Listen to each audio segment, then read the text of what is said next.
10 TV's Angela Ann brings us the parents of all 5 victims as they come together in remembrance and celebration of their children's legacies. It's a story you'll see only on 10 TV.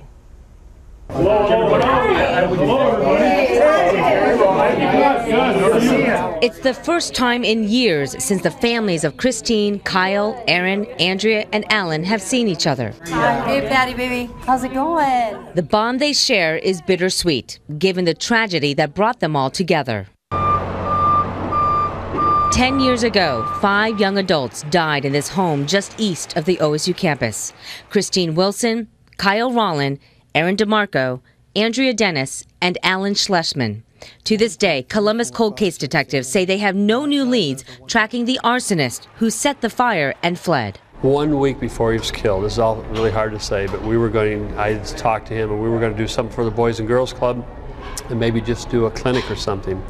He was killed literally a week later. John and Amy Schlesman say the family kept to their son and brother's wish and created Al's Clinics, a chance for underprivileged kids to play the same sports Alan loved. He was captain of his basketball team, his tennis team, and his golf team. Besides the clinic that gave hundreds of children a chance playing sports beyond their dreams, the Schlesmans also created a scholarship for OSU-bound students. To date, more than 50 have gone out.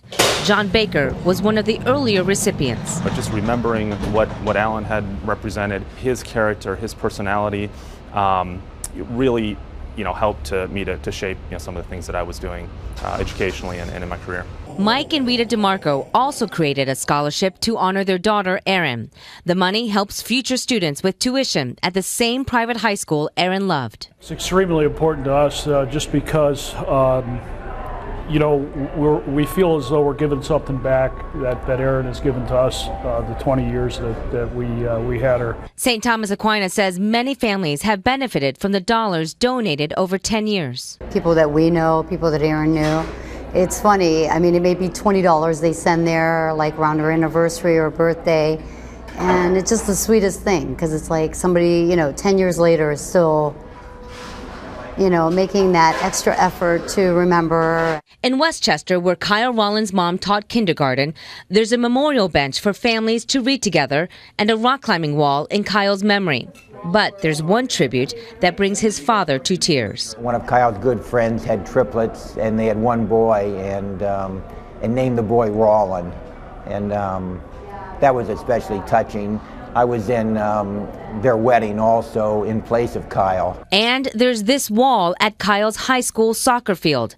His parents say before each game, players touch the wall for inspiration and point to heaven. That's always a moment where I just have to kind of take a deep breath and realize that that wall is just a wall, but yet it's symbolic of a young man and our son who played there and grew through so much at the school, and that he's not forgotten. Since 2003, Christine Wilson's family started a 5K run and a Christmas concert, collectively raising more than $500,000 for the Burn Center at Nationwide Children's Hospital and the Child and Family Advocacy Center there. We're really picking up where she left off because we know she would be doing a lot of good for children throughout her life. Later this month, Children's will name the Burn Center after Christine. And this year, the Wilsons will be giving out the 21st Bishop Watterson High School Scholarship. I just think that when things like this happen, and people participate in your stuff and everything that you're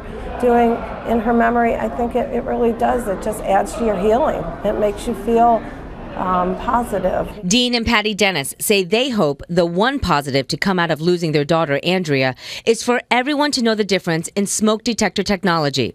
They're pushing for photoelectric smoke detectors that can alert victims to smoldering fires faster than ionization detectors. If they'd had photoelectric smoke detectors in the home that caught fire, that there's a very good possibility that she would never have died in the fire. Andrea's parents say their mission to educate is how they remember their daughter's legacy. Yes, I'm honoring Andrea, but it's almost like if a bridge is out and a car's going down a road, are you going to keep quiet and watch that car go over the road?